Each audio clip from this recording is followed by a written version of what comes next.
il est 18h30, donc on va ouvrir la séance. Bonsoir à toutes et à tous.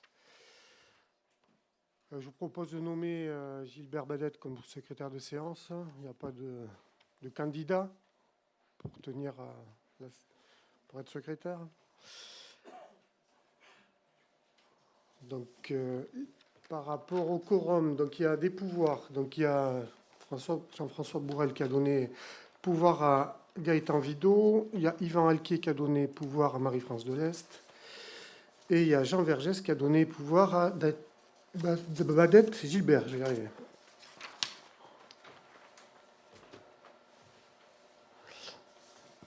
Concernant le procès-verbal de la séance du 30 avril, est-ce qu'il y a des observations ou des choses à modifier, ou est-ce qu'on peut le valider comme il a été présenté? Pas de questions particulières. Donc je vous propose de valider, donc qui est pour valider le compte rendu. Merci. Concernant les décisions du maire qui ont été prises entre les deux conseils municipaux, est-ce que vous avez des questions par rapport aux décisions qui ont été prises? Non? Pas de questions? Merci. Donc l'ordre du jour. Alors je vous propose sur table, on vous a mis une convention de prestation de services. Alors, je vais vous expliquer ce que c'est et si vous êtes d'accord pour qu'on puisse le passer. Donc c'est en fait pour le SCAM, le service collectif d'aide à la mobilité, on a le chauffeur qui a arrêté son service. Donc on a essayé de trouver en urgence un nouveau chauffeur. Donc c'est un chauffeur de la commune qui a... Donc on a fait un appel à l'interne et c'est un chauffeur de la commune qui a tous les permis pour pouvoir transporter les personnes via ce service collectif d'aide à la mobilité qui est géré par le CCAS. Et donc si vous en êtes d'accord, on présentera ça, on rajoute ça à l'ordre du jour. Voilà, c'est pour la continuité du service parce que ça nous permet d'avoir ce chauffeur et de transporter les personnes. Et je vais vous expliquer après quel type de prestation ça concerne. C'est déjà l'ordre du jour parce que je ne l'avais pas ce mot. D'accord, c'est la convention qui n'était pas jointe. Ok, pardon. Donc on va passer à l'examen du conseil et de l'ordre du jour. Donc le premier point, ça concerne les finances. Donc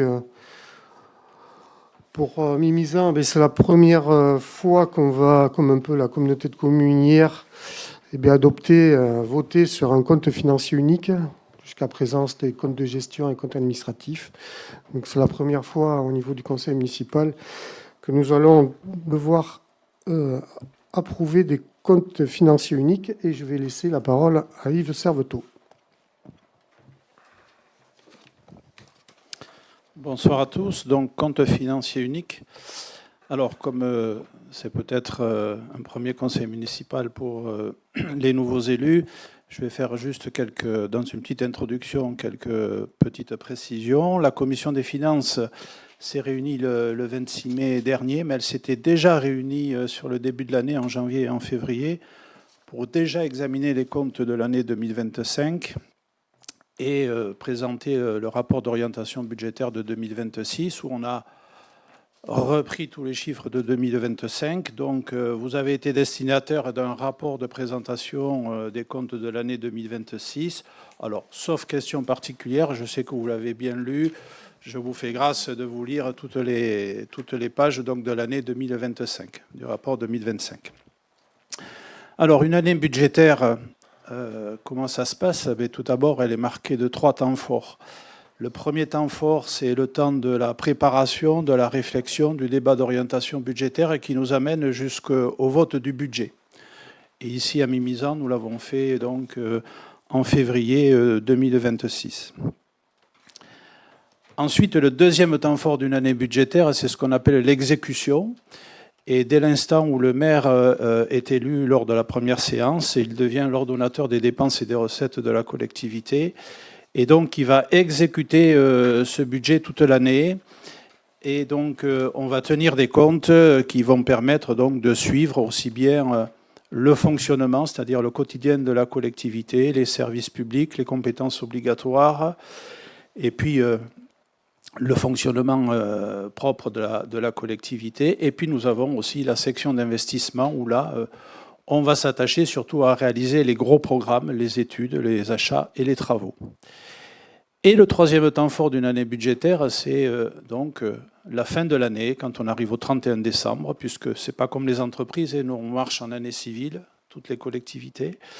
Eh bien, à partir du 31 décembre, on va arrêter les comptes de l'année précédente. Donc là, ce soir, on va voir les comptes de l'année 2025. Alors jusqu'à présent, les comptes d'une collectivité étaient tenus en partie double. La comptabilité de l'ordonnateur avec les dépenses et les recettes, et puis la comptabilité tenue chez le comptable public. Et avant le 30 juin de l'année suivante, on se doit de voter l'ensemble des comptes de gestion ou des comptes administratifs. Et puis est intervenue, dans la continuité de la nomenclature M14, une réforme importante, la nomenclature M57, qui est venue créer et poser un compte financier unique, avec tout un processus qui nous amène, en clair, à travailler avec la DGFiP tout au long de l'année et à produire un document unique qui présente l'ensemble des dépenses et des recettes de la section de fonctionnement. Le fonctionnement, c'est ce qui est fongible. Et ce document unique, ce compte financier unique, nous présente aussi les dépenses et les recettes d'investissement. Et c'est là où on va essayer de mesurer comment nos investissements sont financés. Et ce compte financier unique permet aussi après de tirer des analyses et des ratios. Alors, pour la ville de Mimizan, on va s'attacher à regarder le budget principal de la commune, mais aussi les budgets annexes. Alors, un budget principal, c'est quoi? Un budget principal, c'est des dépenses d'intérêt général. Ce sont les services publics, ce sont les compétences obligatoires, et c'est ce qu'on appelle la clause de compétence générale, c'est-à-dire qu'on peut s'intéresser à de multiples secteurs d'activité. Et puis, à côté du budget principal, qui pour la ville de Mimizan, en fonctionnement, c'est à peu près 20 millions d'euros, et sur l'investissement, un peu plus de 11 millions d'euros, on a des budgets annexes. Les budgets annexes, ce sont pour des activités bien spécifiques. On est à la limite du champ concurrentiel. Il y a des règles de fiscalité, il y a des règles d'impôt sur les sociétés, il y a des règles de TVA qui font que les dépenses et les recettes sur certaines activités, on va les individualiser sur des budgets annexes. Et ici, à la ville de Mimizan, on a le budget de la forêt, on a l'activité culturelle du Parnasse, et ensuite on a la ZAC du parc d'hiver, donc une opération d'aménagement, et ensuite on a le budget lotissement. Alors l'exemple du budget lotissement, c'est clair, parce que ce sont des choses qui peuvent être faites par des promoteurs immobiliers, eh bien, on impose à une collectivité de faire un budget à part pour bien faire ressortir un petit peu tous les travaux, le coût, et il y a des règles fiscales à respecter. Alors, ce que je vais vous proposer, c'est d'examiner dans un premier temps le compte financier donc, du budget principal. Et donc, en allant à la page 3 de votre document, je vais vous proposer d'aller sur le tableau de la page 3, en haut de la page 3. Alors, pas le rapport, parce que le rapport, on l'a vu. Je suis les délibérations.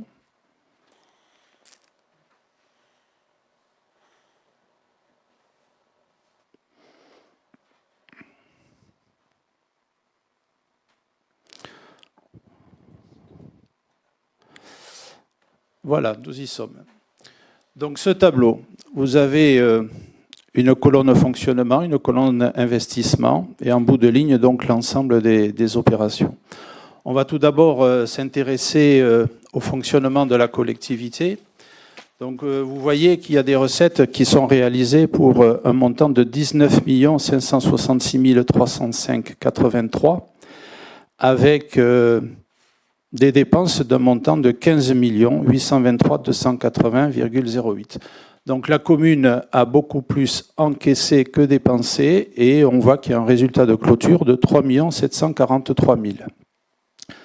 Si on s'intéresse très sommairement aux recettes qui ont été réalisés sur l'année 2025 par la commune de Mimizan. Sur les 18 177 569,95, on va trouver ce qu'on appelle les produits des services. Dans cette masse de 19 millions, les produits des services ne représentent que 10% de nos recettes. Donc c'est tout ce qui est droit de terrasse, droit de place, mais c'est aussi tous les services sur lesquels nous avons des tarifs.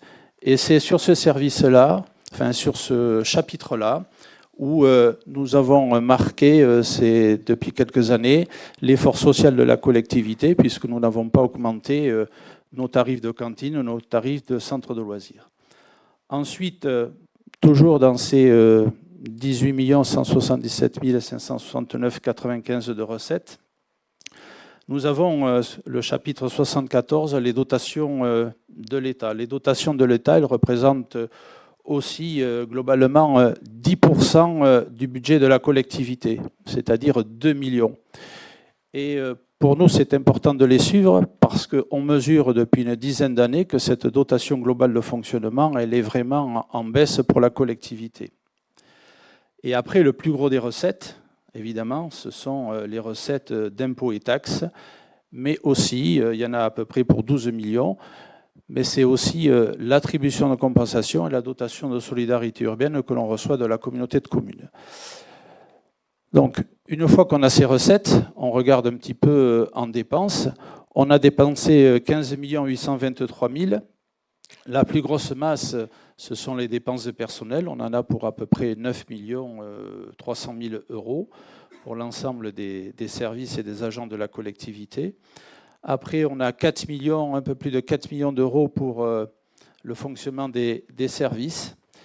Et donc, la différence entre ces 15 millions et ces 19 566 fait ce résultat ou cet excédent que l'on tire sur la section de fonctionnement. Alors, à quoi va nous servir cet excédent de 3 743 000 ? Eh bien, la première chose, et c'est ce qu'on appelle l'autofinancement. Ça nous permet tout de suite d'aller couvrir le remboursement en capital de la collectivité. Et tous les ans, cette collectivité, elle a un peu plus de 1 million d'emprunts à rembourser. Et ensuite, s'il nous reste de l'argent, c'est ce qu'on appelle l'épargne nette. Donc, entre ces 3 743 000 euros et le capital que nous remboursons, on a donc un peu plus de 2 millions d'euros qui vont nous permettre d'autofinancer nos premiers investissements. Alors, si on regarde la colonne investissement, vous avez en dépenses 9 624 345,54 pour 9 51 123,33. Donc on voit là que nos dépenses sont légèrement supérieures de 500 000 euros par rapport à nos recettes. C'est ce qu'on va appeler le besoin d'investissement. Ensuite, quand vous descendez dans ce tableau, vous avez une ligne qui s'appelle « Reste à réaliser ». Sur les restes à réaliser, ce sont les travaux qu'on a besoin de terminer sur l'exercice suivant, mais que l'on a commandé, pour lesquels on a fait des ordres de service ou signé des marchés publics. Donc là, il y en a pour 327 000. Et nous avons un montant en recettes de reste à réaliser de 815 720 euros. Donc là, ce sont des recettes, c'est-à-dire des subventions essentiellement, qui vont nous être versées dès l'instant où on aura payé en totalité toutes nos dépenses d'investissement. Alors, simplement vous rappeler que si nous sommes sur un montant de dépenses d'investissement de 9 624 345,34 euros pour 2025, c'est que nous avons fait un programme d'investissement en 2025 de 7 218 000 euros. Comparativement à 2024 où on était à 4,3 millions et à 2023 où on était à 3 633 000. Ces 7 218 000 euros d'investissement, de programme d'investissement que nous avons réalisé en 2025, je dirais c'est des opérations marquantes. Nous avons eu l'achèvement des arènes, nous avons eu un peu plus d'1 million d'euros de travaux de voirie, essentiellement sur cette avenue de l'Abbaye. Et puis nous avons eu divers travaux bâtiments et voirie à hauteur d'un peu plus de 410 000 euros. Donc là, déjà, ça constitue une bonne partie de ces 7 218 000, plus cette plaine des sports où nous avons quand même fait une grosse dépense. Et puis après, il y a les différentes dépenses des services. Si l'on regarde au niveau des recettes, il est intéressant de noter sur ce budget que si on a dépensé 7 218 000 euros en programme d'investissement, comment on a financé ça? Mais on s'aperçoit que sur le seul exercice 2025, c'est un peu plus de 18% de subventions qui ont couvert toutes les dépenses du programme d'investissement. Alors c'est vrai qu'il y avait des très grosses opérations comme la Plaine des Sports où on a eu des montants importants de subventions, mais sur nombre d'opérations, que ce soit à la rue de l'Abbaye, que ce soit sur les arènes ou sur d'autres programmes de travaux, d'autres subventions ont été reçues par la collectivité. Et globalement, c'est un peu plus donc de 18%. Si je vais chercher les pourcentages sur les années précédentes, quand en 2024, on avait réalisé un programme de 4 319 000, on avait été chercher 13% de subventions. Et en 2023, pour un programme de 3 633 000, on avait été chercher 3,5%. Donc là, il y a vraiment eu ces 2 dernières années un effort important sur la recherche de financement. Alors, quand on revient sur l'investissement, parce que nous avons réalisé donc 9 624 000 de dépenses, 9 51 000 de recettes. Et si l'on tient compte des restes à réaliser, qui sont pour nous positifs, puisque nous avons une différence de 488 000 euros de différence entre nos restes à réaliser dépenses et nos restes à réaliser recettes, nous avons besoin en investissement réellement de 2 897 000. Et une fois qu'on couvre ces 2 897 000 avec l'argent que nous avons réussi à ne pas dépenser en fonctionnement, les 3 743 000, nous allons disposer à la fin de l'exercice d'un résultat définitif de 845 624,09 euros. Et c'est ce montant-là dont nous pourrons disposer sur le budget 2026. Alors, en début d'année 2026, nous avons repris par anticipation ce résultat. Donc, pour nous, il est déjà connu. Donc, je fais simplement que le confirmer au titre donc, de cette représentation du CFU pour le budget principal de la ville. S'il n'y a pas de questions sur le CFU de la ville, je vous propose de continuer sur le budget annexe du Parnasse. Alors, pour le budget annexe du Parnasse, je vais vous demander d'aller sur le milieu de la page 4, où vous avez aussi un tableau. Un peu plus bas, milieu de la page 4, pardon, bas de la page 4, excusez-moi. Alors là, c'est très simple, il n'y a qu'une section de fonctionnement, puisque le budget du Parnasse, c'est l'activité théâtre et l'activité cinéma. Ce que l'on peut dire sur ce budget, c'est qu'en recettes, ont été réalisés sur l'année 2025 439 000 euros de recettes, dont une subvention du budget principal à hauteur de 270 000 euros. Vous avez en dépenses de fonctionnement 456 000 euros. Ces 456 000 euros, eh bien, ce sont l'achat des prestations pour un peu plus de 198 000 euros. Et ensuite, le personnel pour 256 000 euros. Si l'on tient compte de l'excédent que nous avions l'an passé, de 32 000 euros, sur l'année 2025, on a un peu plus dépensé qu'encaissé. Et au final, il va nous rester, au terme de l'année 2025, un excédent de 15 738,98, que nous avons aussi repris par anticipation lors du BP 2026, donc au chapitre 002. Est-ce que vous avez des questions? Je vous propose maintenant de passer au haut de la page 7 pour le budget annexe de la forêt. Donc, le budget annexe de la forêt, ce sont deux sections, fonctionnement et investissement.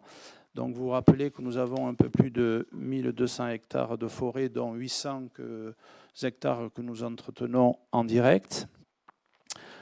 Quand on regarde la section de fonctionnement, nous avons réalisé sur l'exercice 2027 457 000 € de recettes pour 227 000 € de dépenses. Dans ces 227 000 € de dépenses, nous avons les charges de personnel, puisque nous avons 2 agents qui travaillent sur le secteur de la forêt. Et ensuite, ce sont tous les travaux d'entretien au quotidien de la forêt. Et au terme de l'exercice 2025, nous avons un résultat de clôture, tenu compte du résultat reporté de 2024 qui était de 168 000 €. Nous avons un résultat donc de 397 611,32 € sur la section de fonctionnement. Quand maintenant nous regardons notre investissement, donc notre investissement, ce sont des dépenses à hauteur de 148 316,93 €, essentiellement des travaux en forêt, des achats de matériel, de tracteurs, donc pour 148 000. Et en recettes, nous avons 49 380,56 €. C'est essentiellement des excédents capitalisés ou des amortissements. Tenu compte de notre niveau de dépenses, qui est plus important en investissement que les recettes, nous avons un besoin de financement à hauteur de 85 988,93 €. Ce qui fait que, comme nous avions un bon résultat de fonctionnement de 397 000, nous couvrons ce besoin d'investissement de 85 988,93 € et nous allons pouvoir disposer pour le budget 2026 d'un excédent de 311 622,39 € qui nous permet déjà de commencer à financer les charges de personnel, mais aussi l'entretien de la forêt. Si vous n'avez pas de questions, je vous propose de passer au budget annexe du parc d'hiver en vous reportant à la page 8. Alors, sur la ZAC du parc d'hiver, ce budget il est très simple. Nous n'avons plus d'opérations de travaux sur ce budget. Nous sommes malheureusement en train d'éponger un déficit qui était constaté de 840 000 € en janvier 2020. 840 000 € qui n'étaient pas financés, pour lesquels nous avons contracté deux emprunts. Un de 300 000 €, un crédit relais que nous avons réussi à rembourser par une avance de la collectivité dans les 3 ans. Et puis, en 2020, on a aussi contracté un emprunt de 540 000 € sur 10 ans. Et donc, à l'heure actuelle, c'est la commune qui fait l'avance tous les ans à ce budget annexe de la ZAC du parc d'hiver pour le remboursement du capital qui est de l'ordre de 54 000 €, ainsi que pour les intérêts. Et donc, les chiffres que vous voyez sont assez importants parce qu'on tient aussi une comptabilité de stock, puisqu'il y a des terrains, des travaux. Donc, il ne faut pas être perturbé par ça. Toujours est-il que nous avons un résultat de clôture de 32 centimes. S'il n'y a pas de questions, je vous propose de passer au compte financier unique du budget annexe lotissement des prêts. Le lotissement des prêts avait été ouvert en novembre-décembre 2024 et c'est sur l'année 2025 qu'ont été activés l'essentiel des dépenses sur ce budget, permettant de viabiliser l'ensemble des lots proposés à la vente. Donc il y a 8 lots, les espaces communs. Ensuite, a été contracté un emprunt parce que, en attendant de rentrer les ventes des lots, eh bien, on a contracté un emprunt. Et au terme de l'exercice 2025, nous avons un excédent de 149 890,34 euros qui nous permet, sur le tout début d'année 2026, de terminer de payer les travaux en cours en attendant les rentrées d'argent des ventes des différents lots. Alors voilà présenté en quelques mots l'ensemble des comptes financiers uniques, tout en vous rappelant que le rôle de l'Assemblée délibérante du Conseil municipal, c'est un pouvoir de contrôle budgétaire, c'est-à-dire contrôler les écritures qui ont été passées par l'ordonnateur, donc par Monsieur le maire, aussi bien en dépenses et en recettes. L'ensemble des procédures de commande publique ont été respectées. Il n'y a pas eu sur l'ensemble de ces budgets de dépassement sur chapitre. Ensuite, nous terminons un exercice avec des ratios qui sont dans une bonne tenue. Nous avions rappelé au moment du débat d'orientation budgétaire que la dette était quand même bien moins importante qu'en début de mandature de 2020. Ensuite, le fameux ratio d'encours de dette du budget principal sur épargne brute est redescendu à 4 années,1.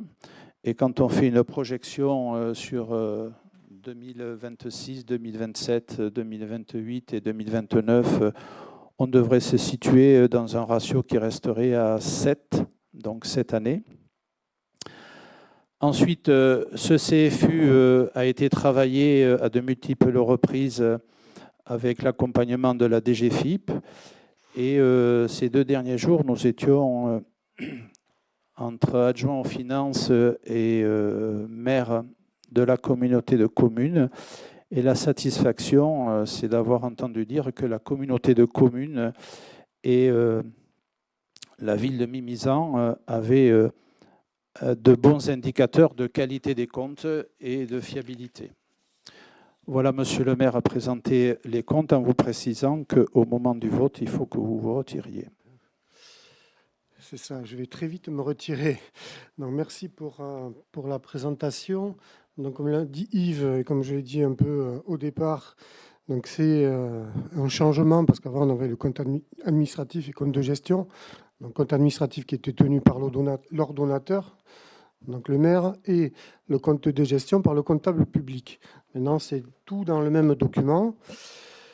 Donc, je vais devoir laisser la place parce que je ne peux pas participer au vote et vous allez voter. Je vais donner la présidence de la séance à Christine. Vous allez pouvoir débattre sur ce qui a été présenté, si vous avez encore des questions.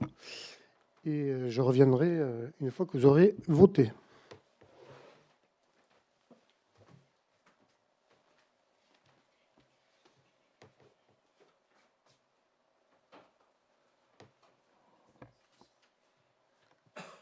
Bien, avant de passer à l'approbation de chacun des comptes financiers, est-ce que vous avez des questions? Oui, une rapide prise de parole. À la lecture du document que nous a présenté Yves Servetto, nous avons bien noté dans le tableau du CFU 2025 que l'on va inscrire le résultat reporté de l'exercice 2025 en budget 2026 à la somme de 845 624,09 euros et constater un besoin de financement et donc l'inscrire en recette. Voilà, donc si nous ne pouvons que valider la mécanique comptable de ce compte financier unique et féliciter également tous les agents de la ville qui ont travaillé tout au long de l'année avec vous, ce suivi des comptes. Cependant, n'ayant pas été impliqués comme élus en 2025, nous nous abstiendrons concernant son adoption pour cette année.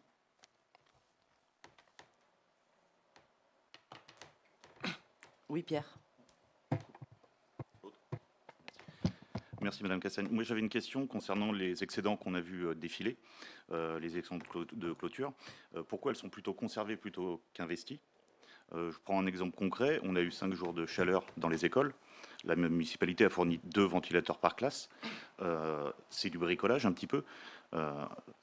C'est pas assez périn. Est-ce qu'on peut pas investir dans une climatisation pour toutes les écoles avec tous les excédents qu'il y a là? Ça serait quand même assez judicieux pour ces enfants et les agents. Alors la comptabilité publique, ce sont des principes, ce n'est pas du bricolage. Et donc, que ce soit la M14 ou que ce soit la M57, elle nous dit quoi? Elle nous dit que quand on arrive au terme d'un exercice, quand on a des excédents, il faut tout de suite les utiliser. On a deux possibilités, soit de les affecter en investissement, mais là le problème c'est que si on les met en investissement, on ne peut pas les redescendre en fonctionnement. Et donc on les met automatiquement en fonctionnement. Alors, à votre question qui est de dire on a besoin de ventilateurs sur les écoles, je vais vous rassurer, dans l'ensemble des services, on a des crédits et dès le budget 2026 qu'on a voté au mois de février, ou selon la délibération qui nous permet d'engager des dépenses et des recettes dans la limite du quart des crédits de l'année précédente en investissement, ou dans la limite des 12e des crédits en fonctionnement, on peut répondre à toutes les demandes. Après le fait que l'on ait mis en place des ventilateurs, il y a des raisons bien précises qui font qu'on a mis des ventilateurs en place, parce qu'on travaille aussi des programmes d'îlots fraîcheur et différentes choses sur nos écoles. Donc, bon, les ventilateurs, ce n'est pas du bricolage, c'est pour répondre tout de suite. Des exemples, je pourrais vous en trouver comme ça pour l'emploi des excédents. Hein. Je voudrais quand même rajouter au niveau de l'achat des ventilateurs, c'est une préconisation de l'inspection académique en fait. Donc l'inspection académique a préconisé d'acheter des ventilateurs. Et donc là, donc, ce qu'on avait mis dans notre programme, on avait parlé d'un plan école fraîcheur. Donc on va travailler dessus, puisque les canicules seront récurrentes les années à venir. Donc ça sera un des sujets qui sera abordé à la prochaine commission éducation, justement. Il y aura un groupe de travail qui traitera de cette problématique dans les écoles, notamment. Voilà. On a complété les ventilateurs avec des achats aussi de brumisateurs qui étaient demandés par les enseignants. Et on a eu des retours des écoles très positifs. Voilà, on a eu des remerciements des directrices d'école et des parents d'élèves. Moi, je voudrais juste rajouter, j'ai entendu, oui, on peut poser des climatisations, mais ça se fait pas en claquant des doigts. Et on a déjà commencé et on va l'amplifier, le travail de fond qu'on a à faire sur toutes nos écoles, parce que installer une climatisation sur un bâtiment qui n'est pas isolé ou qui n'a pas les capacités à avoir un bon rendement, ça ne sert pas à grand-chose. Et effectivement, dans un premier temps, les ventilateurs ont été, à mon avis, une très bonne truc. D'ailleurs, je vous félicite d'en avoir trouvé autant en si peu de temps, parce que ça n'a pas été évident. Et voilà. Et dans tous les cas, on a déjà lancé et ça va se faire, mais voilà, il faut on va travailler sur les cours d'école et aussi en priorité sur les bâtiments et sur le travail d'isolation. Et ensuite, on cherchera les meilleurs moyens de mettre en place les choses qui conviennent, sachant que sur toutes nos écoles, on a aussi la partie chauffage à revoir, où on arrive avec des chaudières, soit fuel, soit gaz, où on a déjà lancé les consultations et on se tournera sûrement sur des packs, mais pour installer une PAC, il faut d'abord travailler l'isolation et tout l'ensemble thermique du bâtiment. Je vais juste rajouter, donc dans le budget est prévue la végétalisation des cours d'école, notamment de Bel Air, qui a été engagée.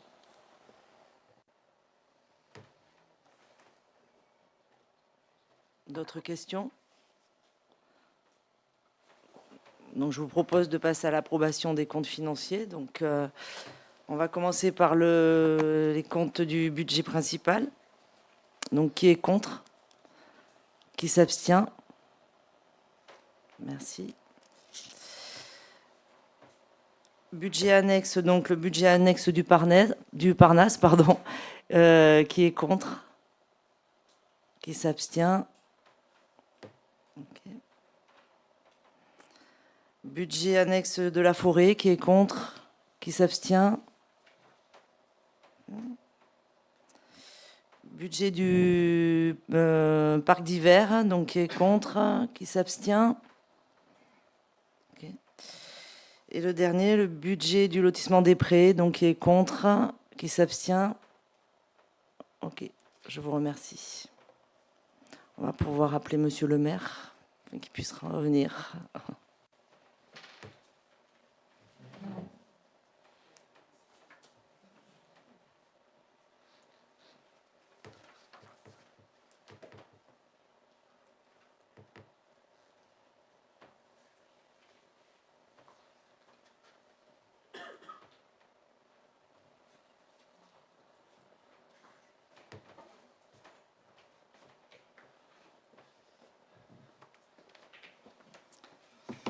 Donc, Monsieur le maire, tous les comptes, les budgets, le budget principal et le budget annexe ont été approuvés avec 7 abstentions pour chaque budget.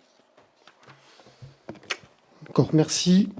Et puis merci au service, parce que la bonne gestion de la collectivité, elle est grandement due à l'implication de l'ensemble des agents, alors que je me permets de les remercier, et de remercier aussi particulièrement, parce que il faut compiler tous les chiffres, et donc je remercie les services de la comptabilité, des services financiers de la collectivité. Donc on va passer donc au point 2. On va continuer sur les chiffres avec Yves concernant l'affectation définitive des résultats. Donc on a fait déjà une affectation provisoire quand on a constitué le budget, donc qui correspond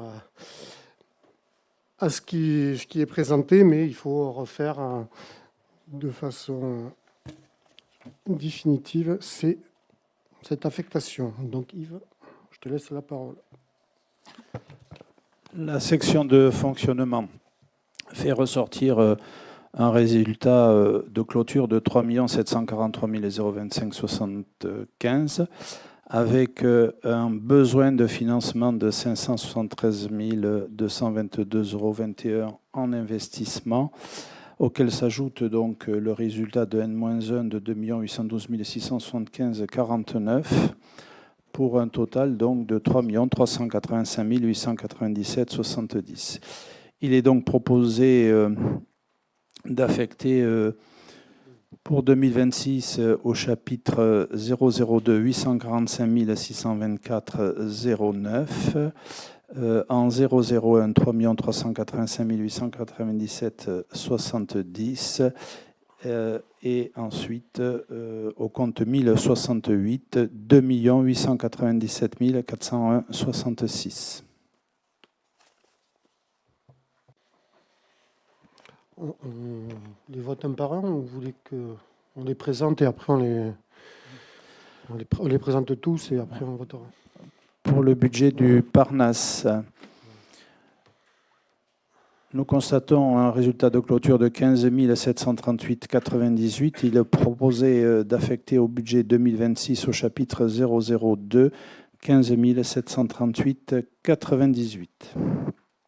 Pour le budget annexe de la forêt.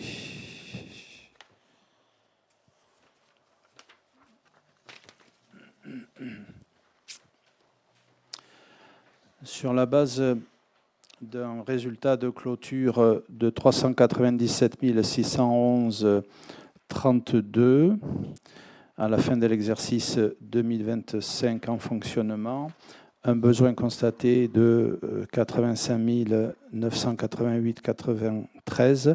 Il est proposé donc d'affecter au chapitre 002 du budget 2026 311 622,39.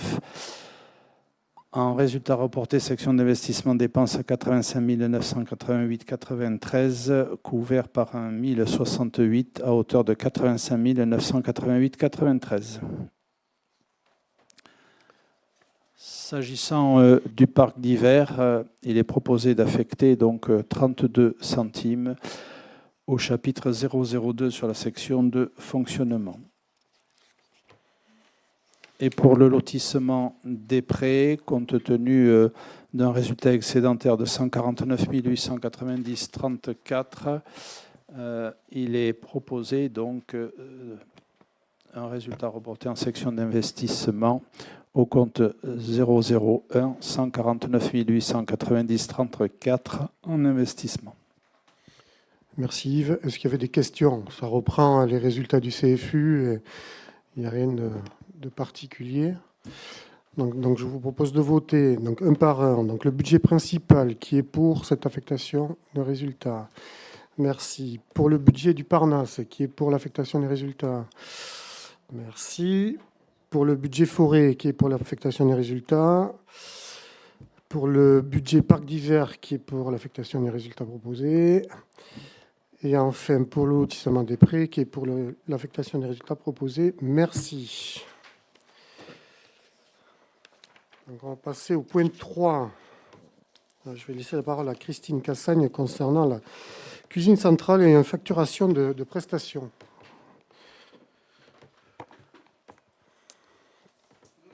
Donc, pour rappel, la cuisine centrale de la commune produit quotidiennement des repas pour la crèche, les cantines scolaires, l'EHPAD, le restaurant social et assure le portage à domicile. Elle peut être amenée à proposer des prestations de restauration dans le cadre d'activités qui présentent un caractère économique et qui répondent à un intérêt public local sans porter atteinte au libre jeu de la concurrence. C'est dans ce cadre-là que la collectivité a été sollicitée par une entreprise qui va venir ponctuellement sur l'aérodrome et qui n'a pas trouvé de solution pour assurer la restauration de ses employés et clients sur site. Et afin de répondre favorablement à ce type de sollicitation et permettre l'installation ou le maintien d'activités sur le territoire, il est nécessaire de définir les conditions de mise en œuvre de ces prestations en tenant compte de l'intérêt général de la prestation, de l'impact potentiel sur l'offre privée locale, des capacités de service sans porter atteinte à ses missions prioritaires, des règles sanitaires et logistiques. Une convention sera établie pour toute prestation significative ou récurrente. Cette convention précisera la justification de l'intervention de la collectivité, l'objet, la fréquence, la périodicité et la durée de la prestation, les modalités financières conformes aux règles de concurrence, les engagements réciproques des parties et les conditions de résiliation. Ces prestations seront facturées 12 € par repas. Ce tarif comprend l'intégralité des coûts directs et indirects, comme les denrées, le personnel, les fluides, etc. Et pour permettre de garantir l'absence de subventionnement indirect par le budget principal. Au vu de ces éléments, il est proposé au conseil municipal d'approuver la mise en place d'une facturation de prestations de restauration à des partenaires extérieurs, dans le respect de l'ensemble des principes susvisés, d'approuver le montant de 12 € par repas pour cette prestation, d'autoriser Monsieur le maire à signer tous les documents afférents à la mise en œuvre de ce dossier, et notamment la signature des conventions de prestation. Et voilà. Merci Christine. Est-ce que vous avez des questions? Oui. Merci. Est-ce que vous pourrez avoir un peu plus de précision sur le nombre de repas que ça va occasionner? Est-ce que ça ne va pas faire des risques pour assurer les repas par rapport à l'emploi? Et être un peu plus précis par l'aérodrome, ok, mais est-ce que vous allez l'ouvrir à d'autres personnes et quel type de personnes? Alors, pour le nombre d'élèves pour hélicoptère, je me retourne une dizaine par jour de personnes. Donc ça leur permet de manger sur place en fait et de continuer. C'est des personnes qui arrivent d'autres pays et de pays étrangers, hein, donc avec des repas spéciaux, on va dire, qu'il va falloir confectionner. C'est des amis de la France qui achètent des hélicoptères ici et qui sont formés sur l'aérodrome. Donc ils ont sollicité d'autres prestataires, mais ils n'arrivaient pas à trouver pour 10 personnes. Donc, c'est pour ça que et nous, vu l'importance du développement économique sur l'aérodrome de cette prestation, voilà, on a considéré qu'il était important de pouvoir y répondre, voilà, et de maintenir cette activité sur l'aérodrome, en tout cas par rapport à la partie repas. Donc, c'est pas pour la développer ailleurs, hein, c'est pour rester vraiment sur ce champ-là, parce qu'il n'y a pas de réponse, quoi, sur la collectivité pour répondre à leurs besoins. Donc, 10 personnes, et c'est pas prévu d'étendre cette prestation après. Sachant que l'été aussi, il y a le snack qui est ouvert. Donc, peut-être qu'ils iront au snack de l'aérodrome ouvert. Mais en tout cas, l'hiver, il n'y a pas de solution, quoi. Et de revenir sur le bourg pour repartir, ils perdent du temps et ils ont des problèmes de mobilité aussi. Donc voilà, c'est pour ça qu'on a répondu favorablement. Voilà. Hein, oui, c'est quand ils sont là et quand ils ont besoin. Voilà. Et comme on n'avait pas de prix, c'est pour ça qu'on vous met un prix pour la prestation, voilà, qui couvre tous les coûts qui ont été calculés par les services. Voilà. J'ai répondu? Je vais juste rajouter que ça a été calculé, ça a été vu avec les services, avec la cuisine centrale, et ça va pas du tout impacter sur les autres services. Justement, la priorité, ce sont nos services. Alors peut-être pour rebondir aussi, on parle souvent du restaurant social, où là on est donc sur la place derrière, donc sur le bâtiment du CCS, où là aussi on propose des repas. Donc là c'est les personnes âgées qui peuvent, donc c'est très ciblé. Donc et d'autres personnes ne peuvent pas y venir manger. Il y avait autrefois les administrations qui pouvaient déjeuner. Voilà, pour l'instant, je crois qu'il n'y en a pas. Donc, il y a les pompiers, enfin le SDIS qui vient par moment quand ils ont une formation. Mais là, c'est pour éviter justement la concurrence par rapport au commerce qu'il peut y avoir sur Mimizan. Voilà. Donc, c'est pas développé, c'est pas ouvert à tout public, c'est ouvert aux fonctionnaires, aux administrations. À l'époque, quand il y avait le trésor public, eh bien, certains agents y mangeaient, mais voilà, c'était pas ouvert aux autres personnes. Et voilà. Ça, c'était pour garantir un peu l'activité des restaurateurs. C'est bon, j'ai répondu. On peut passer au vote. Donc, qui est pour voter ce tarif de 12 € et après, il y aura une convention qui vous sera présentée. Les ressources humaines, c'est moi qui vais vous présenter. Donc, on a déjà parlé sur d'autres instances. Il y a les élections professionnelles qui sont programmées le 10 décembre. Et 6 mois avant, à cette date, il faut qu'on se positionne sur comment va être composé le comité social et territoire, donc qui est l'organe de l'instance de dialogue social pour les collectivités, sachant qu'on est une collectivité qui dépasse 50 agents, donc on a un CST intégré à la collectivité. Et comme on est entre 50 et 200 agents, il y a aussi une jauge pour le nombre de représentants de personnel ou d'élus, entre 3 et 5, qui est indiqué. Donc on a interrogé les représentants du personnel, en tout cas les syndicats. Les syndicats, il n'y en a qu'un qui est représenté au niveau de la collectivité. Donc ils ont été consultés le 21 avril pour savoir, pour fixer, si on était d'accord, pour fixer le nombre de représentants, que ce soit du personnel et de représentants de la collectivité, savoir si on restait sur la parité, autant de représentants du personnel que représentants de la collectivité. Donc tout ça me mène à vous dire que nous sommes mis d'accord sur fixer le nombre à 5 représentants titulaires du personnel, 5 suppléants, de fixer le même nombre de représentants titulaires de l'employeur, donc au nombre de 5, et autant de suppléants, 5. Voilà. Et aussi de recueillir l'avis séparé, donc on vote différemment chaque collège, suivant le sujet, et pour avoir un avis favorable ou défavorable, mais il faut en tout cas que les 2 collèges votent sur les sujets. Voilà. Voilà ce qui est proposé. Donc il fallait le voter avant le 10 juin pour entrer dans les 6 mois avant le 10 décembre. Voilà. Donc ce que je vous ai proposé, c'est retenir le nombre de 5 des 2 collèges et d'avoir et de recueillir l'avis, le vote des deux collèges pour les avis qui sont demandés et qui sont présentés en CST. Vous avez des questions? J'ai été clair? Très bien. Donc, s'il n'y a pas de questions, je vous propose de voter donc, ce qui a été proposé, donc le nombre de 5 et le fait de pouvoir voter les deux collèges. Merci. On passe au point 5, marché public. Donc l'avenant 2, donc je laisse la parole à David Persillon.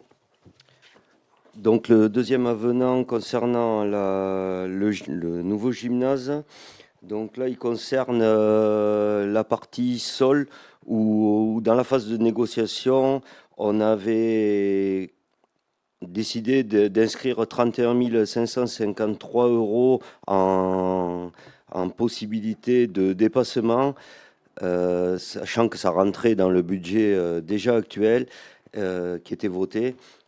Pour la bonne et simple raison, c'est qu'on nous proposait diverses solutions de drainage avec de la grave drainante, des géotextiles et tout. Mais on a été fixé à partir du moment où on a commencé les terrassements et il s'avère qu'un reprofilage des deux plateformes a été nécessaire, mais il n'y a pas eu besoin de mettre de graves drainantes. Donc à ça se rajoute, bon, c'est anecdotique, mais il y a eu quelques locations de bennes supplémentaires pour 1 500 € et la pose de fourreaux pour le volet qu'on a fait rajouter ensuite, puisqu'on trouvait quand même un peu gênant qu'il n'y ait pas assez de fourreaux, et on a eu la possibilité de le faire avant la pose du sol définitif, donc on l'a acté. Ça, c'était pour 3 000 €, ce qui nous amène à une moins-value de 12 860,98 € hors taxes, donc 15 433,18 € TTC. Et l'ensemble de ces prestations nous amène à une plus-value qui a été recalculée sur l'ensemble du lot gymnase qui est de 0,15%. OK. Donc on réduit encore ce qui avait été voté la dernière fois, on réduit encore le montant suite aux différents avenants et qui se solde par une moins-value. Est-ce que vous avez des questions Oui, Katia. Ah oui, j'aurais pu dire qu'on tient compte de ce que tu nous as dit la dernière fois. Ouais. Je laisse David parce que David s'en est occupé. Ouais. Donc pour la partie PMR, donc là je parle de la partie PMR du nouveau gymnase, toutes les réserves avaient été posées sur le procès-verbal.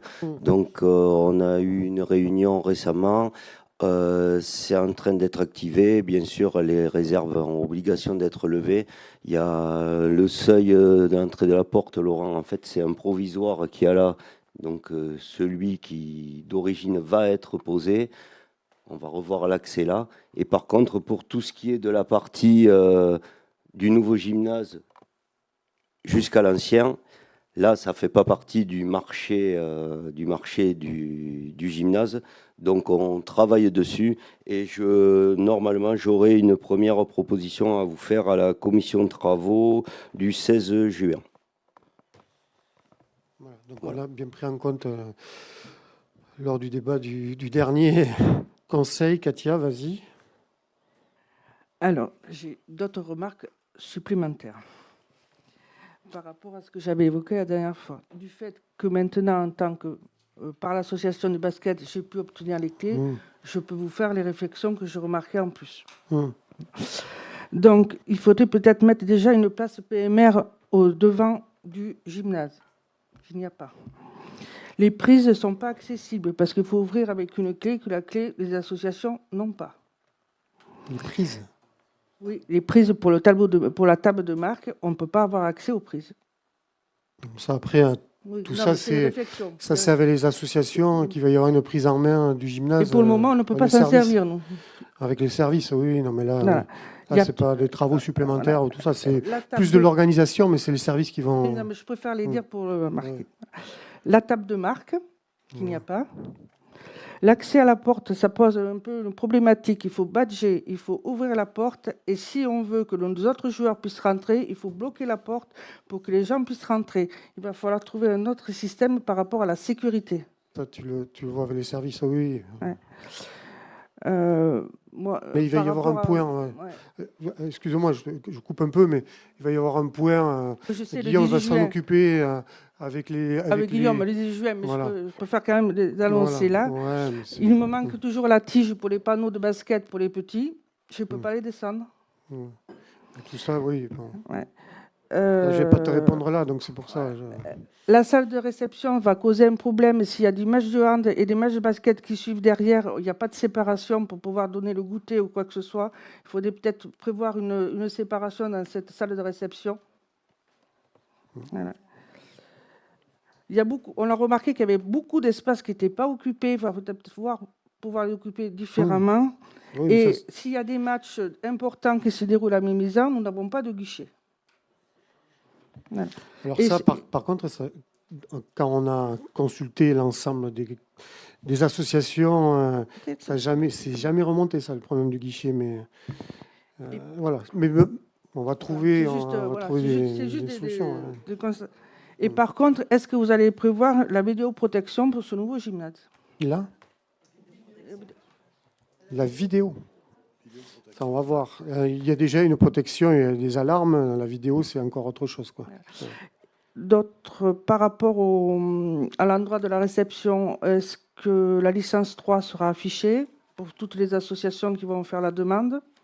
Là, c'est Voilà. je suis capable de te répondre là, comme non, ça. mais c'est des questions Ouais, que... ouais. Et la SACEM pour pouvoir mettre la musique pour les matchs. Ah, ben la SACEM, c'est chaque association qui devra faire sa déclaration. hein. Si tu fais un match et que tu... Oui, non, mais il n'y a rien écrit, mais ça, vous savez comment ça fonctionne, une association quand même. Si vous mettez de la musique, c'est à vous à le déclarer. C'est pas la mairie qui va le faire pour vous. Mais en tout cas, il y a une réunion qui est programmée le 18 ou 19 juin, au 18, pour faire un peu le point avec toutes les associations sportives qui utilisent la plaine des sports et voir, voilà. Et ce qu'il faut rajuster, et le futur aussi, on va travailler sur les futurs besoins aussi. Voilà. Mais là, c'est plus en commission de travail qu'en conseil municipal qu'on aborde tout ça. Voilà. Mais j'ai entendu. Ouais. Donc, s'il n'y a pas d'autres questions, on va passer donc au vote et je demande d'approuver cet avenant numéro 2. Donc, qui est pour? Merci. On va passer à la culture. Donc, c'est un ajout sur une disposition qu'on avait sur la mise à disposition de salles. Je te laisse la parole, Michel. Voilà, donc le 9 avril 2024, le conseil municipal avait délibéré sur une politique tarifaire, sur la politique tarifaire de la commune. Et à ce moment-là, on avait décidé d'accorder une fois par an pour toutes les associations de la commune la gratuité pour l'occupation sur une journée d'une salle du Forum ou du Parnasse. Actuellement, le Parnasse est en travaux. La saison culturelle s'adapte avec les spectacles programmés hors les murs par le théâtre et par les associations mimisanaises. Tralalaland programme son gala de fin d'année à la Chapelle à la Mer, les vendredis 26 et samedi 27 juin. Programmation sur 2 jours au regard d'une jauge très limitée dans cette salle puisqu'il n'y a que 150 places. Dans la continuité de... Voilà, donc je ne sais pas, vous avez des questions? C'est pas comme ça, je ne sais jamais. Oui. Est-ce que vous avez des questions? Voilà, c'est pour rajouter cette salle qui n'était pas prévue. On avait le Parnasse, le Forum, et dans la délibération qu'on avait prise précédemment pour octroyer la gratuité des salles pour les associations, notamment culturelles, on rajoute la chapelle parce que c'est un lieu qui peut être aussi utilisé. Voilà. Est-ce qu'il y a des questions? Non? Donc je vous demande de valider la mise à disposition gratuite. Est-ce que vous êtes d'accord? Merci. Et je vous rappelle que samedi prochain, il y a un spectacle à la Chapelle à la Mer, de même que dimanche 14 juin. Voilà, vous êtes cordialement invités pour écouter de la musique cette fois-ci. Merci Michel de nous rappeler tout ça. On va passer à la police municipale. On va parler d'une autre vidéoprotection qui concerne les fêtes. Daniel. Merci. Alors, à la suite des événements survenus lors des fêtes de 2012 à Mimizan, le conseil municipal a décidé dès 2013 de mettre en place un périmètre temporaire de vidéoprotection durant les fêtes. Ce dispositif a ensuite été renouvelé chaque année et parfois renforcé afin de répondre aux nouveaux enjeux de sécurité. Dans la continuité de cette démarche et afin d'anticiper les exigences préfectorales encadrant les manifestations festives dans le département, il est proposé de maintenir ce dispositif pour les fêtes locales de 2026. Sa mise en œuvre nécessite préalablement une demande adressée à la préfecture. Le périmètre concerné est celui défini dans le plan annexé dans la présente délibération. Et au vu de ces éléments, il est proposé au conseil municipal d'approuver la demande de mise en place du système de vidéoprotection temporaire afin que celle-ci soit étudiée en préfecture et mise en place pour les fêtes locales du mercredi 19 août au lundi 24 août 2026 et d'autoriser monsieur le maire à signer tout document afférent à ce dossier. Merci Daniel. Il y a des questions, je vois. Oui, enfin, bien sûr, nous voterons, il n'y a pas de problème, puisque bon, c'est l'équipe de Christian Plantier qui avait mis ça en place avec moi-même qui était responsable de la sécurité à l'époque. Je peux vous dire que ça a été un dispositif très efficace, parce que j'ai connu personnellement les événements de 2012, je les ai vécus de l'intérieur. Et je peux vous dire que ça ressemblait pas, disons, de l'après-match du Paris Saint-Germain à Paris, mais c'était quand même pas mal. Voilà, j'ai de pierres, j'ai de bouteilles, enfin bon, c'était quand même très bien. Voilà, donc c'est vrai que depuis on a mis ça en place, et j'avoue que l'efficacité est franchement très importante. Avec bien sûr l'intervention du PSIG et autres, quoi, parce que c'est vrai que depuis, je pense que les fêtes, on va dire, se passent relativement bien. Voilà. Oui. Donc après, vas-y. Je vous ai juste rajouté qu'effectivement, les fêtes se passent bien dans l'enceinte. Mais à mon avis, on a déplacé certains problèmes et les plus grosses bagarres qu'il y a et tout, malheureusement, se font de plus en plus loin de l'enceinte des fêtes. Oui, c'est ce qu'on a pu observer l'année dernière. Guy, on était hier en commission locale de prévention de la délinquance et on a parlé des fêtes et de la protection qu'il pouvait y avoir sur les fêtes, en plus de l'alcoolisation des jeunes, très jeunes. C'était aussi les violences faites intrafamiliales, faites aux femmes, aux jeunes. Voilà, donc on va travailler avec les associations dessus. Ça me permet de dire qu'on va essayer de travailler avec les associations dessus. On avait le CIDFF et la DAVEM qui se proposent de rencontrer les associations, les présidents et les dirigeants pour faire des formations justement sur la prévention. Sur les caméras, je ne sais pas si elles sont efficaces, mais en tout cas, c'est vrai que sur les extérieurs, ça peut être, il peut y avoir des problèmes. Donc, on aura le renfort de gendarmerie, ce qui nous a été dit encore hier, qui sera déployé. C'est un peu malheureux d'en arriver là pour des fêtes. Et moi, personnellement, les fêtes derrière un grillage, c'est un peu compliqué. Mais bon, je m'adapte à la majorité et au désir aussi du comité des fêtes de voir cette protection. Et c'est vrai que pour quelqu'un qui... Enfin, j'aime bien faire la fête aussi. Et cette culture-là... Je l'ai depuis très longtemps voilà, acquise. Et c'est qu'ici à Mimizan qu'on voit des fêtes fermées par des grillages. Bon, moi, personnellement, ça me dérange un peu, mais on va voir si on peut faire évoluer. En tout cas, tout ce qu'on souhaite, c'est que ça se passe bien et qu'il n'y ait pas de moments comme tu as pu le vivre et qui doivent être difficiles quand on est élu. On a vécu des moments aussi pas très rigolos. Et quand on se voit tous les matins, là, à 9 heures, là, quand on entre notre point régulier sur les fêtes, voilà, c'est toujours la hantise d'avoir le téléphone qui sonne dans la nuit et d'avoir à gérer des problèmes. Voilà. Alors que normalement, c'est pour faire la fête, c'est du festif et on doit rigoler, on doit s'amuser. Voilà. Donc je reviens au système vidéo tu voulais dire un mot, Daniel ? Oui, je voulais dire aussi qu'au fil du temps aussi, on a quand même mis en place une équipe de vigiles aussi qui joue un rôle important de proximité, en plus des caméras, et qui amène donc une certaine tranquillité dans les familles qui peuvent venir à l'intérieur. Au début, ça paraissait un peu choquant, mais là, aujourd'hui, on a sur ce périmètre-là aussi les tenanciers de bodega qui sont aussi rassurés de voir qu'il y a quelqu'un qui est pas loin d'eux pour pouvoir éviter de gérer eux-mêmes des problèmes et pouvoir les faire remonter très vite pour les régler. Et ça, c'est un complément aussi de la vidéoprotection, qui a été mise en place à ce temps-là. Et on a quand même aussi amélioré les choses avec cette proximité aussi de vigile. Oui, c'est plus la présence, à mon avis, humaine avec toutes les forces de l'ordre, que ce soit sécurité ou gendarmerie, qu'on voit qui est un peu sont dissuasifs, quoi, on va dire.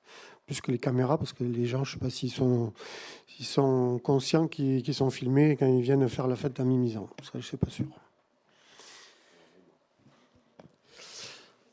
Donc, je vous propose, s'il n'y a pas d'intervention, de passer au vote donc, et d'approuver la demande de mise en place du système de vidéoprotection pendant la durée des fêtes. Merci. On passe au point 8 qui concerne l'urbanisme, les modifications de la délibération 2025.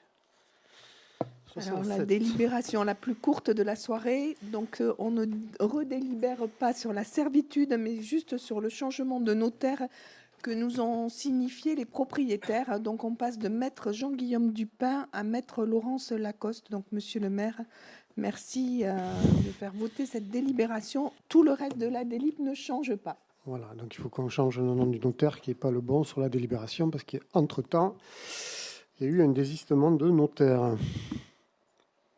Qui est pour cette délibération qui pose. Merci. Composition de la commission communale des impôts directs. Non, Yves Servetot.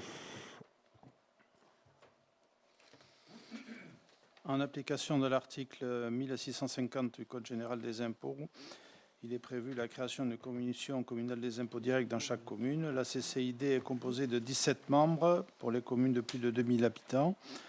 Le maire ou un adjoint délégué en sont le président. Il faut désigner donc 8 commissaires titulaires et 8 commissaires suppléants. Vous avez une liste de 16 titulaires et une liste de 16 suppléants. Et c'est le directeur des impôts qui fera le choix.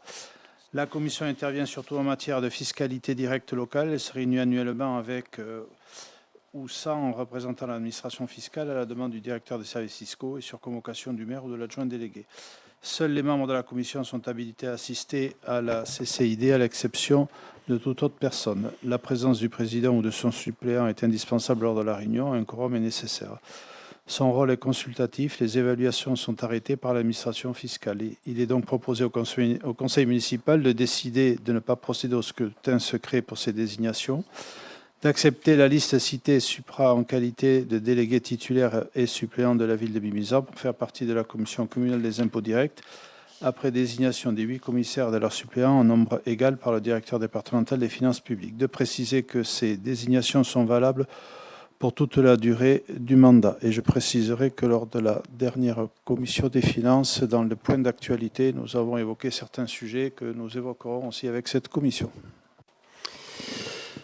Merci Yves. Donc, début de chaque mandat, il faut voter cette commission. Alors, ça pourrait être la délibération du coup la plus longue si on devait voter, si on devait passer à l'urne pour 32 noms. Donc, je vous demande de bien accepter que cette désignation puisse se faire comme ça, à main levée, et d'accepter cette liste qui est proposée. Voilà, sachant qu'après, sur les 32 noms, c'est les services des finances publiques qui vont choisir. Voilà. Des questions? Je vous demande de voter pour cette proposition de liste. Merci. Alors, on va remettre une pièce dans la machine concernant les indemnités. En effet, donc il y a une loi qui est passée et qui a été un peu oubliée, le 27 décembre 2019, cette loi, et l'article 92, qui nous demande de voter les indemnités et les majorations de façon distincte. Voilà. Donc en 2020, ça a été voté, c'est passé. On avait tout voté en même temps. Et là, bon. Donc on a eu un petit rappel à l'ordre du contrôle de légalité qui nous a dit de revoir ces délibérations. Donc elles sont exactement comme la dernière fois. Donc je vais aller assez vite.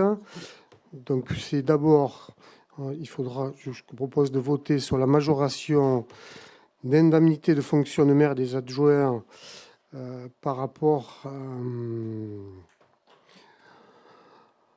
aux majorations de station de tourisme et chef-lieu de canton, comme il avait été proposé. Donc, est-ce qu'il y a des questions là-dessus? Donc, qui est pour cette majoration?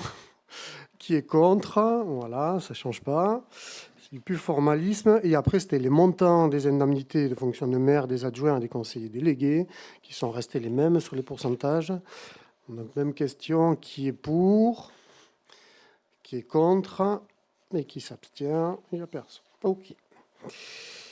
Et point 11, dernier point, qui concerne ce que j'ai dit en début de séance et qui concerne donc le service collectif d'aide à la mobilité, le SCAM, qui est géré par le CCAS. Donc le CCAS disposait d'un chauffeur donc avec un minibus qui va chercher les personnes de plus de 65 ans et qui se manifestent pour aller sur des sites bien précis. Donc c'est les maisons de santé, c'est les centres, les supermarchés, c'est le centre-bourg.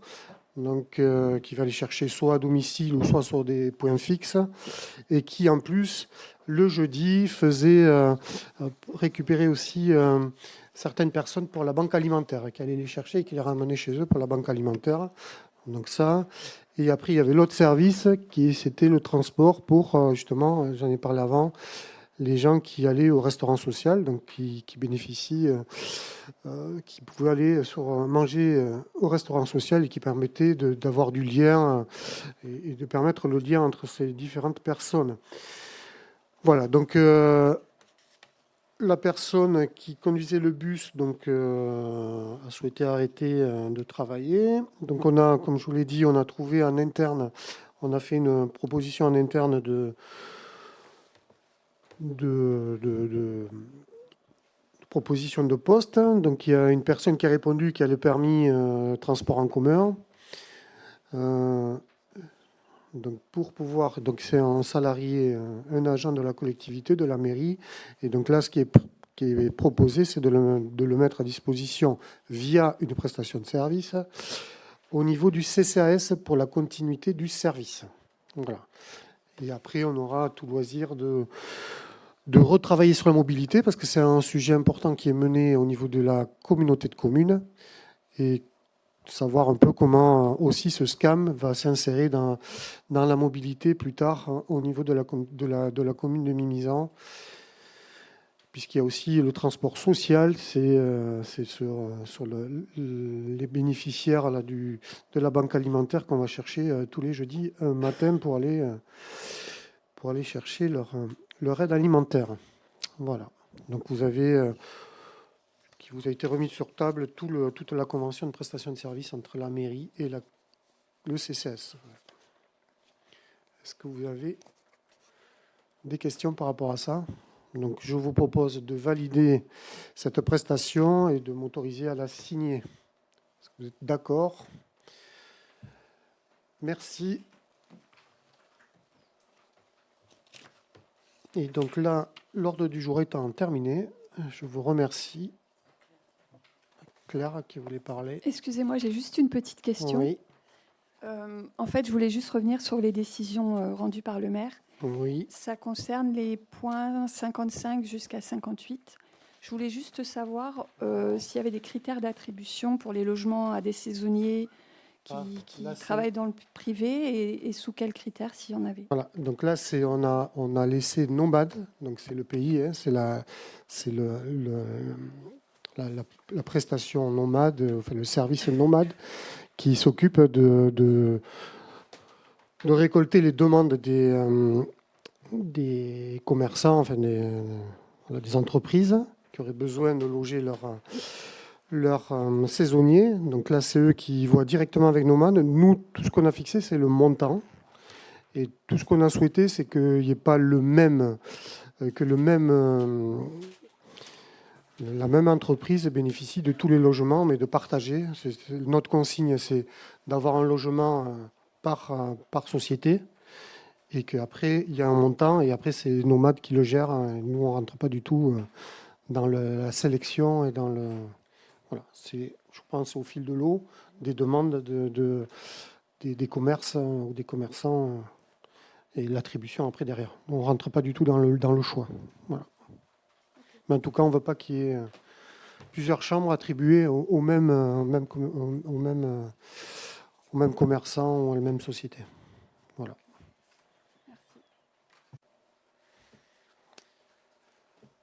Voilà, donc là, l'ordre du jour est bien terminé. Merci à toutes et à tous et bonne soirée.